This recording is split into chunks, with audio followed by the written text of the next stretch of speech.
भक्तों राम राम, राधे श्याम। भक्ति भाव विद रेणु रस्तोगी चैनल में मैं आपका स्वागत करती हूँ। तो जिनका आज जन्मदिन है उन सभी को हार्दिक शुभकामनाएं, जिनकी मैरिज एनिवर्सरी है उन सभी को भी हार्दिक शुभकामनाएं। तो आशा करती हूँ कि आप सब कुशल मंगल होंगे। तो आप सभी को अक्षय तृतीया की हार्दिक शुभकामनाएं।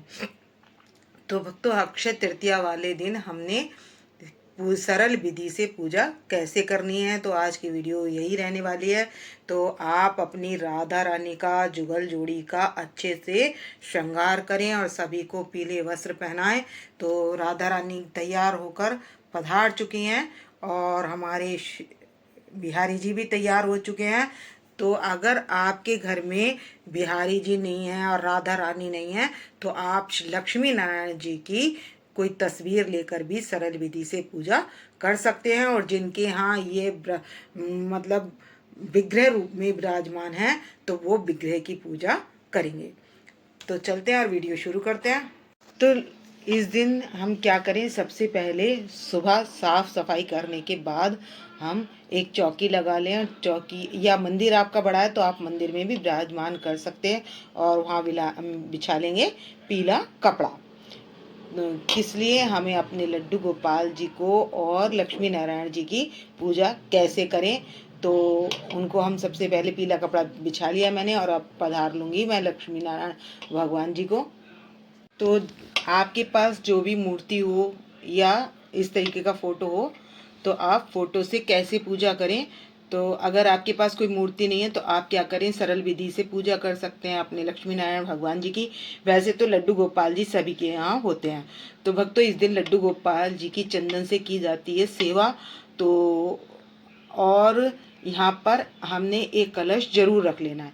जो कलश इसलिए रखना है क्योंकि सभी देवताओं का वास किस में होता है, जल में होता है। और आज के दिन किया गया दान पुण्य जो भी कार्य करते हैं उन्हें 10 गुने से भी अधिक होकर मिलता है, इसलिए वो अक्षय कहलाया जाता है। आज के दिन किया गया कार्य सब अक्षय फल की प्राप्ति मतलब कई ज़्यादा गुना फल देने वाला होता है। हवन और पूजा पाठ, माला और दक्षिणा और यानी कि दान, ये सब हम एक किलो करते हैं तो हमें 10 गुना हो से ज़्यादा मिलता है। तो आप समझ सकते हैं कि इस दिन कितना बड़ा दिन होता है और क्या इसका महत्व होती है। और इस दिन की जाती है लक्ष्मी जी चरण दबा रही हों और शेष शैया पर विराजमान हो, ऐसे लक्ष्मी नारायण जी की पूजा की जाती है। और यहाँ पर कर लीजिए ब्रह्मा विष्णु महेश जी के दर्शन की, ब्रह्मा जी इनकी नाभि से निकले हुए, तो ऐसे चित्र का दर्शन हो और ये बहुत फलदायी होता है। तो इस दिन हम कैसे करें, तो मैंने इनको पर छीटा पुष्प से छीटा लगाकर इनको साफ कर लिया है और मैंने अपने लड्डू गोपाल जी को भी तैयार कर लिया है। ये देखिए हमारी राधा रानी है और ये लड्डू गोपाल जी हैं और ये छोटे लड्डू गोपाल जी हैं और ये हमारे बिहारी जी हैं।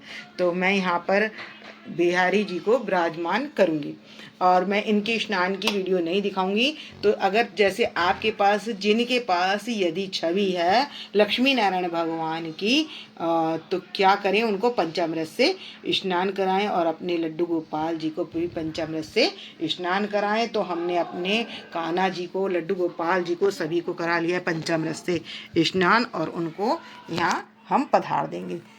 तो सभी को तो मैंने यहाँ पर नहीं पधारा है, तो मैंने कान्हा जी को, बिहारी जी को विशेष रूप से, बिहारी जी का क्या होता है आज के दिन ना चरण दर्शन कराया जाता है। तो मैंने बिहारी जी की छवि है तो मैंने आज बिहारी जी को यहाँ विराजमान किया है। तो विष्णु भगवान का स्वरूप है हमारे लक्ष्मी है, लक्ष्मियों से भी बड़ी हमारी है राधा रानी और ये है हमारे विष्णु भगवान की विग्रह स्वरूप लड्डू गोपाल जी। तो देखिए सभी तैयार हैं और आप आज इनकी ड्रेस आपको कैसी लग रही है, तो आपको सुबह सुबह ना इनको येलो कलर की ही ड्रेस पहनानी है। तो ये मैंने ले लिया खस का इत्र और ये मैं लेकर क्या करूँगी, ये हाथ पर लगा लूँगी।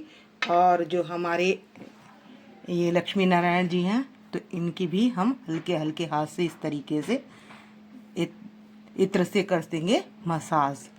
और हमारे जो ये बिहारी जी हैं तो इनके सभी के इत्र से मालिश भी कर लिया मैंने और इनको पंचामृत से स्नान कराया है, दूध दही घी शहद, तो इससे मैंने स्नान कराया है। और ये मैंने सारे में यहाँ पर भी इत्र से खस के इत्र से मैंने मसाज कर दिए, यानी कि मसाज मतलब यहाँ पर भी चौकी की और जो उनकी चौखट होती है उसकी भी इत्र से मालिश की जाती है।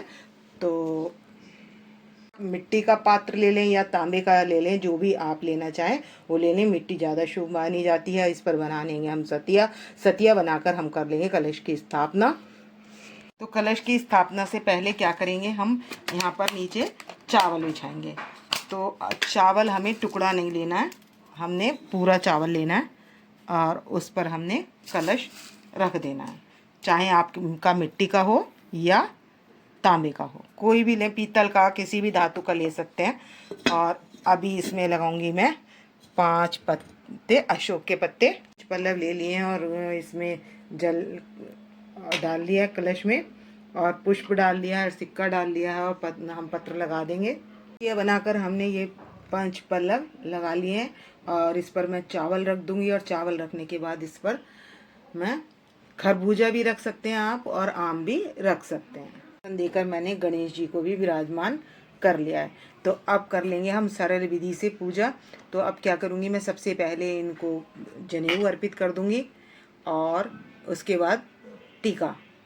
तो गणेश जी को मैं जनेऊ अर्पित कर दूँगी और सभी के पास कलावा रूपी वस्त्र अर्पित कर देंगे।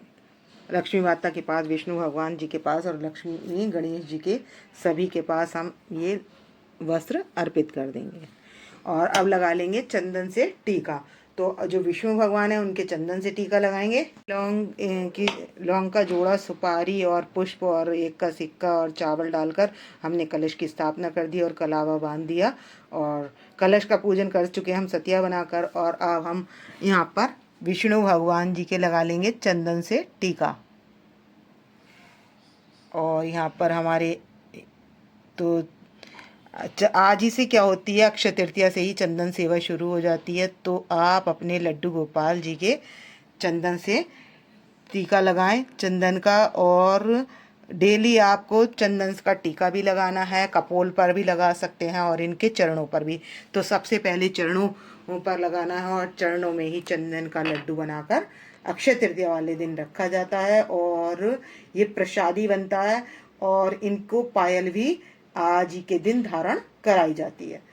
तो अब हमने सबके टीका लगा लिया है, अपने गणेश जी के भी और लक्ष्मी जी के भी हमने लगा लिया है रोली से टीका। और अब इनके पास कुछ फूल हम नीचे यहाँ पर भी, और फिर अब इनको पहना देंगे फूलों की माला। लक्ष्मी नारायण भगवान जी के पास फूलों की माला हमने पहना दी है और लक्ष्मी जी को हमने गुलाब का पुष्प अर्पित कर दिया है। ये कली है क्योंकि पुष्प जल्दी खिल जाते हैं, आजकल तो पुष्प रुकते ही नहीं हैं। और गणेश जी के पास भी पुष्प अर्पित कर देंगे और बिहारी जी के पास भी। और उस दिन मैं बिहारी जी को भी माला पहनाऊंगी और अपनी लड्डू लाडली को भी, सभी को मैं माला पहनाऊंगी। आज मेरे पास इतनी माला है नहीं, तो उस दिन हमने सबको माला पहनानी है। तो थोड़ी सी डेकोरेशन कर लेंगे हम गुलाब के पुष्पों से।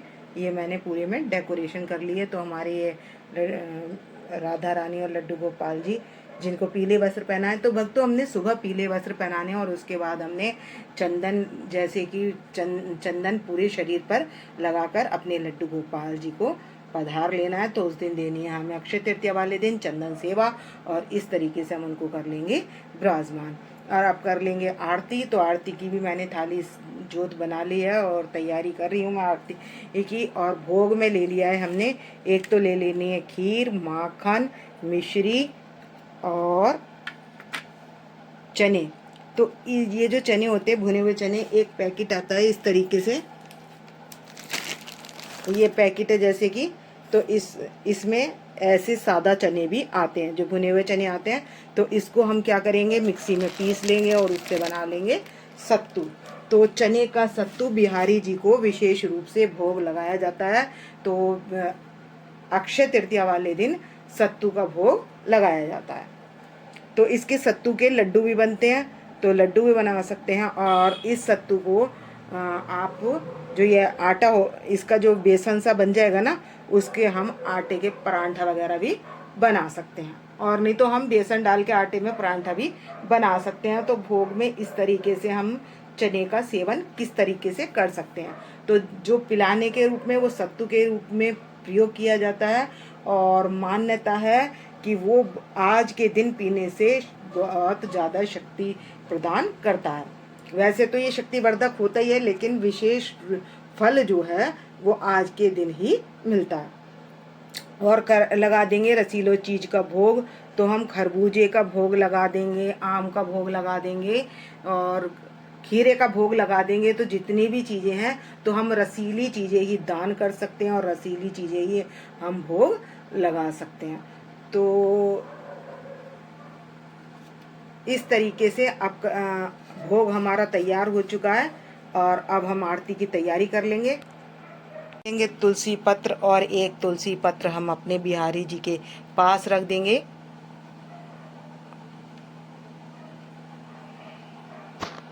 इसे हम मटकी में जल भी रख देंगे। तो बैसाख मास में गर्मी होती है, तो हमें शीतलता किससे मिलती है? चंदन से मिलती है, ठंडक। तो हमें चंदन सेवा 21 दिन की होती है, तो वो 30 तारीख से शुरू हो रही है, अक्षय तृतीया से। और चंदन की माला आती है, तो आप चंदन की माला पहना सकते हैं, फूलों से श्रृंगार कर सकते हैं। और कामदा एकादशी से लग गए हैं हमारे फूल बंगला, तो और ये हरियाली 30 तक लगता है। तो आप फूल बंगले की सेवा भी दे सकते हैं, और इस पर फूल बंगले पर भी ना ओरिजिनल फूल रख सके, उसको सजा सकते हैं, और अपने बिहारी जी को उसमें बिठा सकते हैं।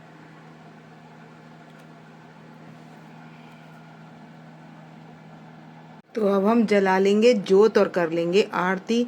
तो आप ओम जय जगदीश की भी कर सकते हैं, और बांके बिहारी लाल की भी कर सकते हैं। आपको जो भी आरती याद हो तो वो आप आरती कर सकते हैं। जोत जला लिया और घंटी बजा लेंगे और कर लेंगे आरती। तो अब आरती करेंगे हम बांके बिहारी की।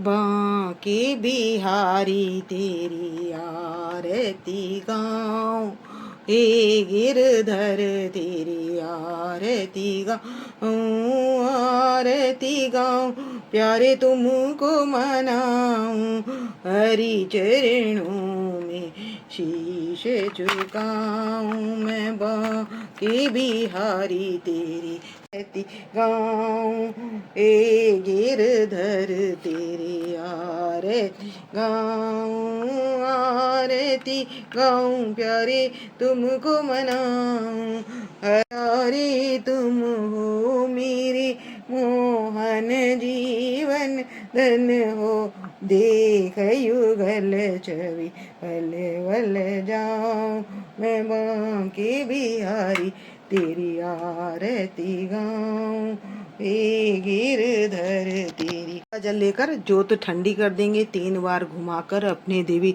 देवताओं को दे देंगे, और अपने घर में भी दे देंगे। और इस दिन ना हमने जो ये आरती पूजा करनी है, ये अपने पति के साथ करनी है। तो इस दिन क्या होता है, संबंध भी मजबूत होता है ऐसा करने से, और भगवान का आशीर्वाद साथ लेने से, और लक्ष्मी नारायण भगवान के साथ लक्ष्मी जी से आशीर्वाद लेने से दाम्पत्य जीवन सुखी बनता है। तो इसलिए आप क्या करें, आज के दिन जोड़े से आरती पूजा करें। ये जो मैं दक्षिणा रख रही हूँ यहाँ पर अपने लक्ष्मी नारायण भगवान के पास, विष्णु भगवान जी के पास, किसी के पास भी रख सकते हैं। तो इसको क्या करना है, इसको जब हम पूजा समाप्त हो जाएगी और शाम को जब सारी पूजा कर लेंगे, तो उसको हमने ये अपने गले में रख लेना है। और इस दिन क्या करना है, हमने कौड़ी लेकर उससे माला भी कर सकते हैं, श्री यंत्र भी ले सकते हैं। और आज के दिन जो शुभ मुहूर्त निकलवाने की ज़रूरत नहीं होती। तो आज के दिन हमें कोई गाड़ी खरीदनी है, व्यवसाय करना है, या हमें कहीं का मुहूर्त करना है, तो और या हमें शादी भी करनी है, तो सारे शुभ कार्य आज के दिन हो जाते हैं। और हो सके तो आप श्री यंत्र चांदी का लेकर आए आज के दिन। और उसके बाद अगर आप ओम ह्रीं लक्ष्म्याय नमः इस मंत्र का जाप करते हैं तो आपकी क्या होगी, लक्ष्मी की वृद्धि होगी आपके घर में। तो आप ये उपाय भी कर सकते हैं, और मैंने आपको 2 उपाय बताए वो कर सकते हैं। और एक ले लेंगे हम चंदन का लड्डू, जो हम बिहारी जी के चरणों में रखेंगे। तो ये है चंदन का लड्डू जो हम बिहारी जी के चरणों में रखेंगे, और जब ये प्रसादी बन चुकेगा तो ये चंदन देखिए इस तरीके से होगा। तो इसको हम सूखा चंदन अपने माथे पर रोज लगा लेंगे, और जो हमने चंदन अपने बिहारी जी के लगाया है, जब उसको हम गीला करके छुटाएंगे तो वो चंदन भी हम अपने मस्तक पर लगाएंगे। तो इसलिए वो प्रसादी रखनी है, और जो भी आपके घर अतिथि आए तो आपको सभी के चंदन भी लगाना है, मस्तक पर चंदन सभी के लगाएं। और लक्ष्मी माता के लिए ना सुहाग का श्रृंगार का सामान आज के दिन आप दें तो आपकी क्या होगी, आपका कल्याण, आपका मार्ग सफल होने का भी इससे रास्ता बनता है। इसलिए आप सुहाग का सामान बांट सकते हैं। चंदन का लड्डू कैसे बनाएं तो इसकी वीडियो भी मैं जल्दी ही अपलोड कर दूंगी, तो आप मेरे चैनल पर देख सकते हैं। और श्रृंगार का सामान जो हम लक्ष्मी माता को अर्पित कर देंगे, तो इसको हम किसी में भी, अपनी नंद को भी दे सकते हैं, और अपनी सास को भी दे सकते हैं, और अपने हम जान पहचान वाले जो आते हैं उनको भी दे सकते हैं। तो मैंने लाल चूड़ियाँ ले ली हैं और ये श्रृंगार का सामान ले लिया है। मुख शुद्धि के लिए पान पर 2 बताशे रखकर अब लक्ष्मी जी के पास में रखने हैं। सबसे ज़्यादा प्रसन्न भगवान किससे होते हैं, भक्ति से होते हैं, और जब हम जाप करते हैं तो उससे ज़्यादा प्रसन्न होते हैं। तो इस दिन भक्ति का ज़्यादा फल मिलता है। तो हम इस दिन स्नान, ध्यान और दान, इन चीज़ों का विशेष महत्व होता है। स्नान का बहुत महत्व होता है, तो हमें ब्रह्म मुहूर्त में स्नान करना है। और दान, हमने ये चने की दाल है तो स्वर्ण दान करना है। तो इसमें हमने जो इतना भी आपका सामर्थ्य है, उतनी चने की दाल में सामर्थ्य हो तो उतना सोना कर सकते हैं, और जितना चांदी दान करनी हो तो अक्षत में कर सकते हैं। तो अक्षत में चांदी दान करें, चाहे आप एक लौंग रख दें उसमें, या एक अंगूठी रख दें, जो भी आपको दान करना है, चांदी की या सोने की, जो भी चीज़ करनी है। सोने की लौंग रख सकते हैं, या सोने की जो भी आपकी सामर्थ्य उसके अनुसार आप दान कर सकते हैं। और अगर आप स्वर्ण दान से भी ज़्यादा महत्व दिया गया है अन्न दान को, क्योंकि कलयुग में अन्न से क्या होती है, प्राणों की रक्षा होती है। और बैसाख मास में जो हमें दान करना है वो हम जल का दान कर सकते हैं, और हम जलीय फलों का दान कर सकते हैं। और क्या चीज़ दान कर सकते हैं, हम अन्न दान कर सकते हैं, और हम जल का भरा हुआ घड़ा भी दान कर सकते हैं। तो इस तरीके से हम दान भी कर सकते हैं। तो आपकी जैसी भी सामर्थ्य हो उस तरीके से आप दान करें, तो आपकी अक्षय तृतीया मंगलमय हो। तो आपको यदि मेरी वीडियो पसंद आई हो तो लाइक, सब्सक्राइब और शेयर करें, कमेंट्स करके हाजिरी लगाएं। मिलते हैं नेक्स्ट वीडियो में। भक्तों राम राम, राधे श्याम।